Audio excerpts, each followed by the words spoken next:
Assalamualaikum warahmatullahi wabarakatuh. Sebelumnya izin memperkenalkan diri, saya Yolanda Destiana Putri, kerap dipanggil Yolanda dengan NIM 2406101050 dari kelas 3C Program Studi Hukum.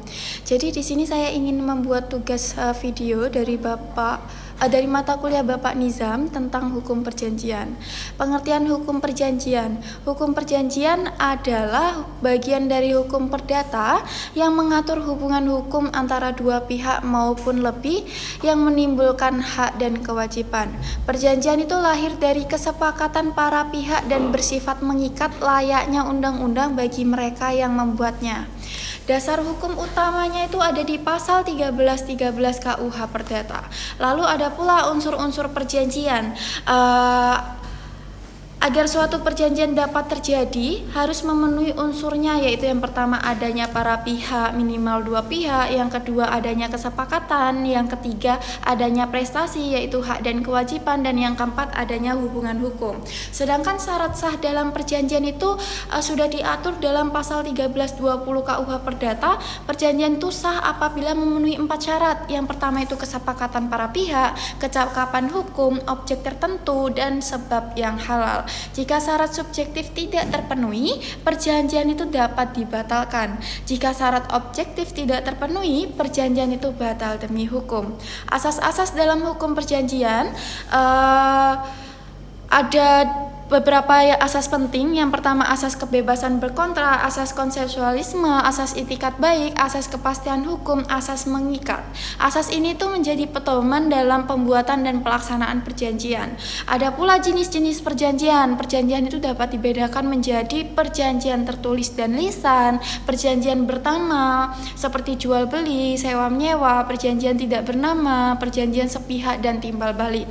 Lalu ada pula wan prestasi dan akibat hukumnya. Wan prestasi adalah keadaan ketika salah satu pihak itu tidak melaksanakan perjanjian, melaksanakan tetapi tidak sesuai, terlambat melaksanakan, dan melakukan hal yang dilarang dalam perjanjian. Akibat hukumnya itu bisa ganti rugi, pembatalan perjanjian, pemenuhan perjanjian, dan denda ataupun sanksi.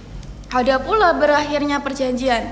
Perjanjian itu dapat berakhir karena prestasi telah dipenuhi, kesepakatan para pihak, pembatalan, daluarsa, dan yang terakhir yaitu putusan pengadilan.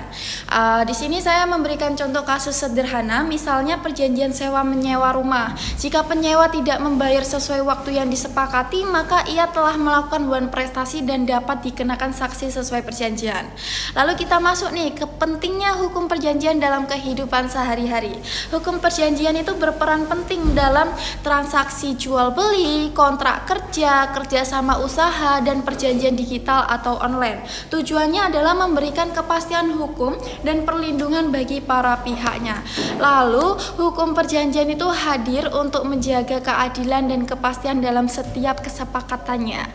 Oleh karena itu teman-teman, memahami hukum perjanjian sangatlah penting agar setiap perjanjian yang dibuat itu sah, adil, dan tidak merugikan salah satu pihak maupun pihak manapun.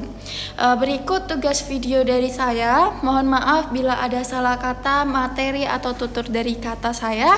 Mohon dimaafkan. Sekian dari saya Yolanda Destiana Putri pamit undur diri. Billahi taufik walhidayah. Wassalamualaikum warahmatullahi wabarakatuh.